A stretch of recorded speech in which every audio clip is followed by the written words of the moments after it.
Carl and Damon here from Games, Brains and Head-Banging Life. gbhbl.com for short. They made what into a TV series? Although we shouldn't really be surprised anymore because Castlevania's been going for a damn long time. But hey, it's the title we chose all those years ago. We're still rolling with it. It's Castlevania Nocturne, Season 2, Episode 7, the penultimate episode. Grenadye Alaso. Written by Clive Bradley and directed by Sam Dietz and Adam Dietz. Penultimate episode. I'm so sad. And this is a freaking episode and a half, folks. Indeed. Remember, the clues are always, when you see the runtime, continue to get longer and longer and longer. Yeah. This episode begins with Richter and Alucard discovering that Sekhmet now inhabits the body of Annette. And is basically, where is... I love the way she speaks. Where is this Elizabeth? Basically, she wants to find her. She's going to stop her and bring balance back to the world. Balance to the spirit world, regain those scales, put them in balance and save the world without really meaning to, but just about balance. Richter, obviously, is very worried about Annette, who is currently trapped in the spirit world doing battle with Amet. Paris, though, that's a city ready for a fight.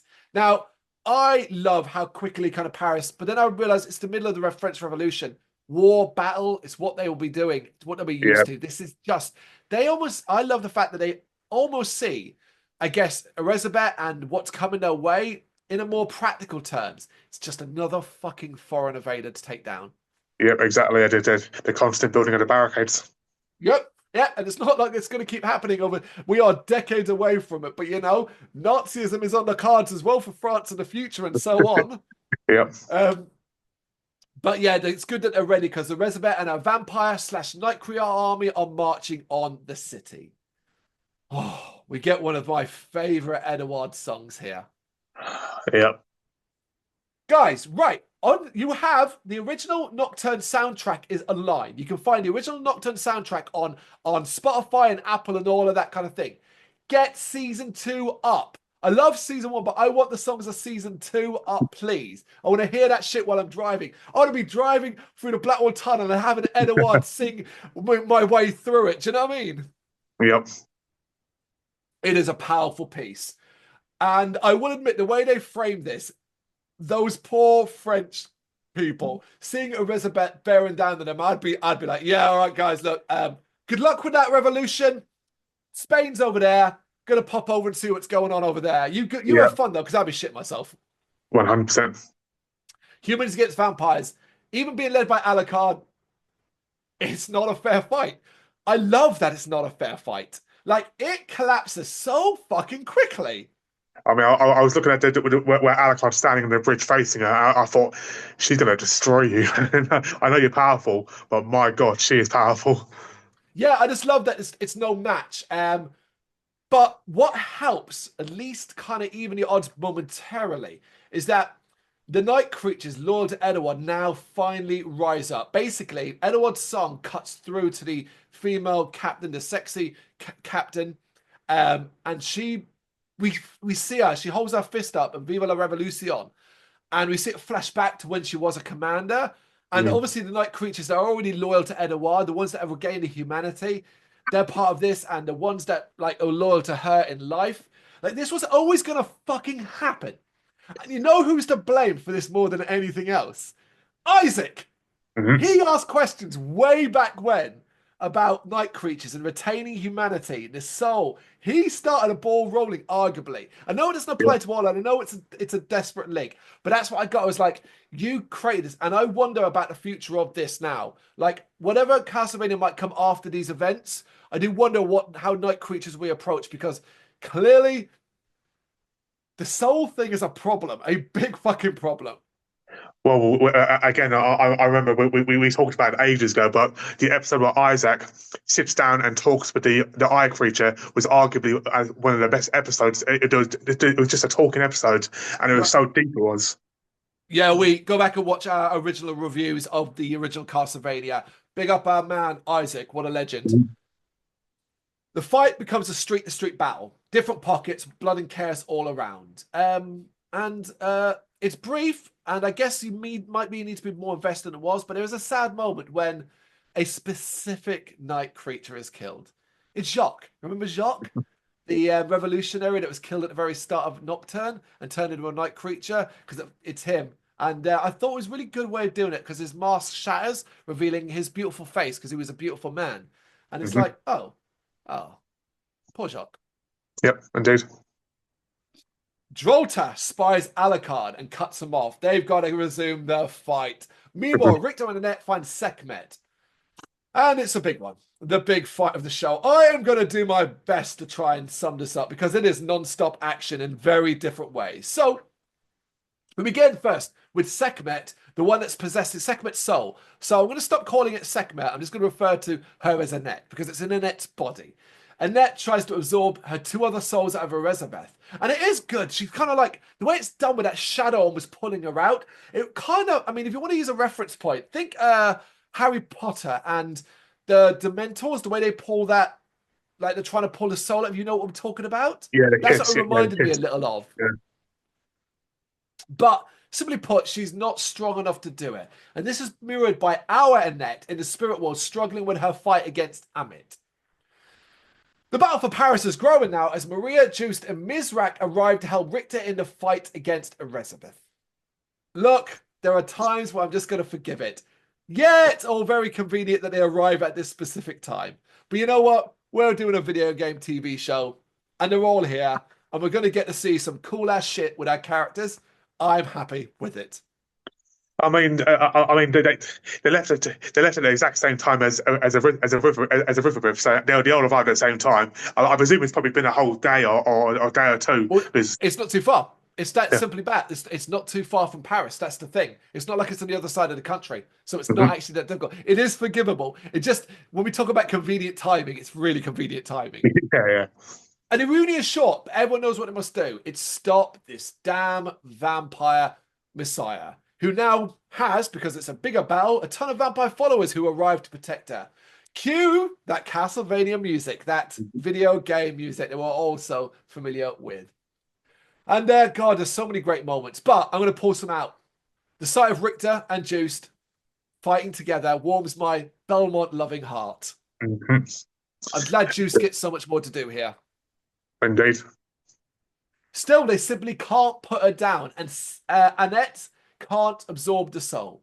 Where's Alucard, you might be wondering? You'd be like, get involved, mate, you'll help here. Well, he's having the fight of his freaking Dampier life against Drolta. Because and here's the thing, remember, we never fully saw what him versus Drolta would be like previously. He got the jump on her. He stabbed her through the back of her head, but this is not that same Drolta. This is night creature Drolta. Something came back from hell, and it is not that Drolta. While Edward is having his own fight, facing off against that multi-armed wanker night creature, the one that's tormented him. So everyone's got their own little battles. Yep. Using all her powers, they do put Sekhmet down, but it's still not enough, and Minette collapses. There is a point where you're like, how the fuck did they win this fight? Because they beat the shit out of Sekhmet, and she gets up, she gets up, she gets up. This is some Rocky Balboa shit. I was thinking the same thing. I was thinking that surely Alucard's going to have to be the final killing blow. That's what I thought. Well, I figured it was about we needed to get Alucard involved, and it'd be a fully united front as well. But I've already seen this, and this is a rewatch, and it's still so exciting. The battle between Alucard and Drolta is intense, and she does almost get him. She does look to have his number. But then something new enters the fight. A lightning bolt strikes her, and in a moment that I generally didn't see coming originally, Olrox has come. And he helps Alucard duel Drolta. And what a moment. I just didn't expect it. It still stuns me. And just to see that slight snake and, you know, I always knew you were a snake. Because she had his number. She knew. She just couldn't prove it. Yeah. Richter tries to help Annette, who was basically, her body is burning up. She's so hot, his hand literally burns to touch her, which makes sense if you remember the history stuff we did at the start. A lot of our followers were exploding in fire. Her soul is so hot, it burns through the body. And Annette is powerful enough to almost contain it, but she's struggling. Well, what those followers didn't have was someone like Richter with the ability to use magic to cool her. to help cool her body and cool her mind. And she rises. Seeing this, Sekhmet tries to intervene, and this time her and Richter battle. He basically, it's really awkward for him as well because he has to fight Sekhmet, but also keep Annette cool, who in the spirit world is in a whole lot of shit as well. Because Annette is it's not just a standard monster; it's a god. I think we also get to see Richter's true strength and abilities in this fight too. We've seen him fight, but this is a proper Belmont fighting. This is a Belmont fighting for love. This is a Belmont fighting for something that matters to him more than anything else. It's different kind of fight. Now, we won't fully see him powered up yet. There is something coming in a different episode, the finale, where it'll give you goosebumps. But we'll get to that when we get to it. Because we have to check on Mizrak, who, seeing Olroc's return, in a moment I didn't expect, basically runs to him. I guess he does love him, and he didn't really know. He's been lying. We know Mizrak's been lying a lot to himself. But we also forget something. Mizrak's a little different to the rest. Mizrak is fully human. Now, I know Richter's human and all that, but Richter's a fucking Belmont. Doesn't count. Mizrak is just a man, and yeah, he just gets stabbed through the stomach, through the side. I was like, oh, you dicks. Yep, indeed. And seeing this, Olrox leaves his fight with Drolta. Like, he panics and sees me. He almost had Drolta killed. He was beating her. But seeing Mizrak gravely injured, he basically goes to him and takes him off the battlefield. And I was kind of like, loving it. Like, I can't be angry at him when he's this is what Richter's doing. Do you know what I mean? Richter's protecting Annette. Like, he's protecting his love, you know? He grabs him, but before he leaves, Old Man Coyote appears, and Olrox warns the being away. Basically says you're not taking him. He wants Mizrak's soul. And we do see Alucard, who's standing nearby, sees him. And Alucard doesn't say a word, but he readies his sword. And I was like, you know as well. He knows who it is, yeah. And you know what, man, scare me. Make me, a viewer, fear this thing. It laughs in many different voices, then disappears. And you know what it is? It's Legion as well. And Legion was the devil. For we are many, anything and everything. And there's different voices echoing each other, and it's Smile. It's terrifying. That's a horrifying creature thing. What is that? It is, and when you have a creature to make Alucard be worried and be scared, you got to be worried about it. I am so excited for that to be explored in the future. I really hope we get it because, my God, what an entity. And then in another great scene, Alucard thanks Olrox and basically thanks for saving my life again. Again. And the fact that they know each other. And then it's like, no, don't disappear. Come back and tell me where you know each other from. They know each other, and Alucard didn't kill him the last time they met. Yeah, crazy, right? And that also begs the question, does Alucard know he's responsible for the death of a Belmont? Anyway, back with the big fight. They are finally able to put her down, ripping off her arm and inflicting so much damage on her that it's just too much for her. But just when it looks like they're going to kill her, she smartly turns her attention to Annette and directs her power towards Annette, basically clocking Richter's going to try and defend her. And it is. Basically, that's what happens. Her power blast is enough to knock everyone down, but she's beyond beaten, man. She's down. She's weak. This is still the moment. Yep. The battle for Paris is ending, and badly hurt, Richter sets about cooling Annette down. He asks Sekhmet what will happen if the souls reunite and Annette isn't strong enough. And Sekhmet, in her wonderful matter-of-fact way, just goes, she'll burn. Well, like, cheers, mate. Thanks for the comfort. Right, enough of this. He's just had enough of this. Because basically, Richter, you see it in his face, is like, well, there's a way to get around this, and it's me just kill you. Like, this has to end. And he looks down upon the wounded Sekhmet. His face says it all. And there's a great scene where she tries to kind of move forward and fight, but she ends up just collapsing and spitting up blood. She can die. The show never said she was invincible. It said, hey, she's powerful. but she can die. She's been defeated. And this gives the third soul the opportunity to absorb the other two. And in a surprising turn of how they approach this, we actually get what I think is a really sad moment. She speaks. Sekhmet in Annette's body speaks to her other two souls, the Sekhmets that are part of Elizabeth. And basically, Elizabeth's emotions spill over. I was supposed to be a god. This is what I was promised and stuff like that. And, Sekhmet's kind of like, you weren't. This is not how it works. We do not do this. It's time for you to come home. And it actually looks like the souls are going to reunite out of choice. I thought this was fabulous. I thought, how this great being, this monstrous being, how pathetic in the end, right? Like on your knees, crying. Oh, Begging. I was supposed to begging Yeah. almost to a degree, but also knowing that it's over. Like this is, but what you have inside you is inside Annette, and like you're arguing, and you can't. Like it's over. Yeah. However, Drolta now arrives. And I guess Drolta's sort of thinking is like, this is my life's work. I am not letting it end. She flies down and grabs Elizabeth and flies away with her. On initial watch, I was super disappointed by this. I was like, oh man, no, don't leave it hanging, guys. Don't let this was an ending for this character. Let it end. You know what I mean? Was not expecting this. Well, it doesn't go where we expect. It's in the air, Elizabeth, and I love the way she speaks here. Like she's delirious, right? She's gone insane. Let's kill them all. Like that whole thing. She just swears revenge.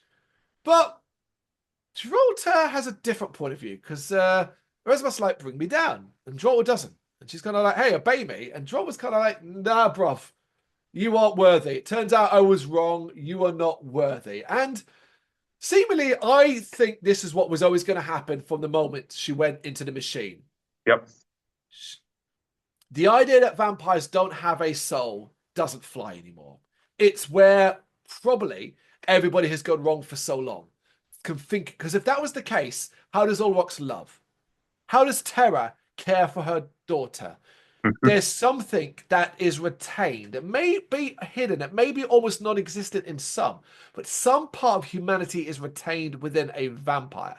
When Drolta went in, it disappeared completely. She did once love Elizabeth, cared for her, loved Sekhmet, and all of that disappeared. And just like a night creature, many of them, this version wiped out what was left of her good.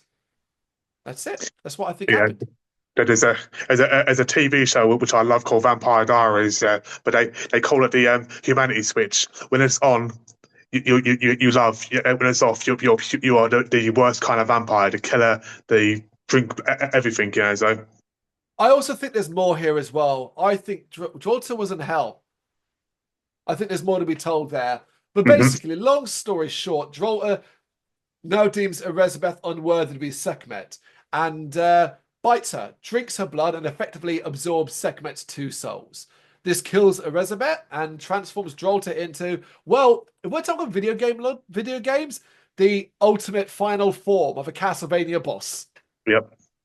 Yeah, look, that's it. That's how this episode ends. Now, I initially wasn't in love with the idea of going, here's a big bad, and no, actually, here's a bigger bad. But actually, you know what? It's so video game, I'm actually all right with it. I really love the character of Drolta. I think it's fair that she gets a big fight, considering how important she's been. But I also love the approach to kind of make, in the end, Elizabeth Bathory become such a, not like a pathetic character, a failure, and one that's a victim as much as anything else. She was used by Drolta. Drolta just wants someone to inhabit the body and has decided it'll be herself, basically. But through herself, she's a victim of obsession. But we already know her ideology is wrong. Sekhmet is a just god. How does that stack up with Drolta's thinking? Now, we will explore that in the last episode.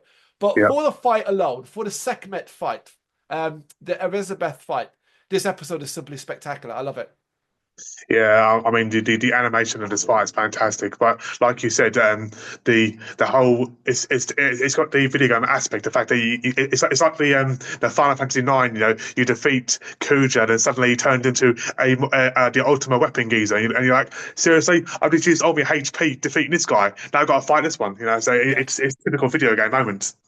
It is exactly that. Let's not forget it. But it works logistically in the story of the show as well. It doesn't feel unusual. It doesn't feel out of place. It's not like Drolta's a brand new character. She's been there since episode freaking 1 of Nocturne. So I mean, Yep. like, and throughout season 2, we've explored her backstory. We kind of thought, right? You kind of think we were seeing how Sekhmet was throughout the age. What we were actually seeing was Drolta's origin stories. We started with her becoming a vampire. We started with Mhm. her obsession. We saw how much it bothered her when they were fading time and time again. We saw how it went over so many decades, how she discovered Elizabeth, all these things. When we stopped, it was never about Elizabeth. It was about Drolta. Yep, 100%. There we go. That is season 2, episode 7, Grenadye Alaso. You got any thoughts on the penultimate episode of Nocturne season 2? You know what to do. Let us know in the comments. Thank you very much for watching. If you've enjoyed what you've seen, please consider hitting that like and subscribe button. It does help us out. You can find us at gbhbl.com and across all social media platforms. And if you really want to give us a bit of extra support, please consider buying us a cup of coffee over on our coffee page. Thank you.